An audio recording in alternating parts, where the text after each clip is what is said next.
اعوذ باللہ من الشیطان الرجیم بسم اللہ الرحمن الرحیم۔ ساتویں جماعت کے عزیز طلباء و طالبات، السلام علیکم ورحمۃ اللہ وبرکاتہ۔ آپ اس بات سے بخوبی واقف ہیں کہ ہم نے کل ماحولیاتی زندگی کیوں اور کیسے کے متعلق ایک سوال لکھا ہے، اور آج ہم دوسرا سوال کرنے جا رہے ہیں۔ دوسرا سوال ہے، بڑے بڑے ڈیم بنانے سے کیا نقصانات ہوتے ہیں؟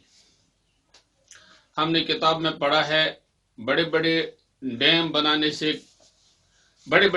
بنانے کے لیے کافی زمین درکار ہوتی ہے۔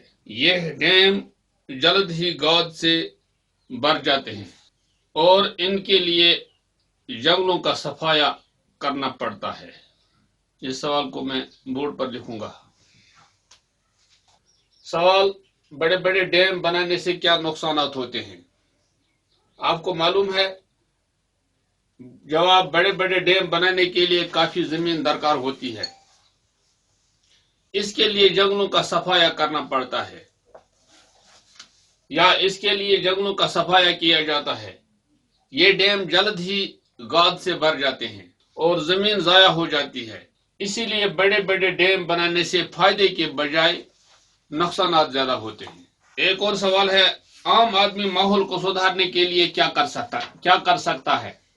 بسم اللہ الرحمن الرحیم۔ دوسرا سوال ہے، یہ اس سبق کا آخری سوال ہے، عام آدمی ماحول کو سدھارنے کے لیے کیا کر سکتا ہے؟ اس سوال کا جواب ہے، عام آدمی ماحول کو سدھارنے کے لیے بہت کچھ کر سکتا ہے۔ مثلا کوڑا کرکٹ جمع کر کے کسی دور جگہ پر لے جا کر زمین بوس کر سکتا ہے۔ زیادہ سے زیادہ پیڑ پودے لگانا، آس پاس صفائی اور ستھرائی کا خاص خیال رکھ کر ماحول کو سدھارنے میں عام آدمی اہم رول ادا کر سکتا ہے۔ اس سوال کو اپنی کاپی پر نوٹ کیجیے۔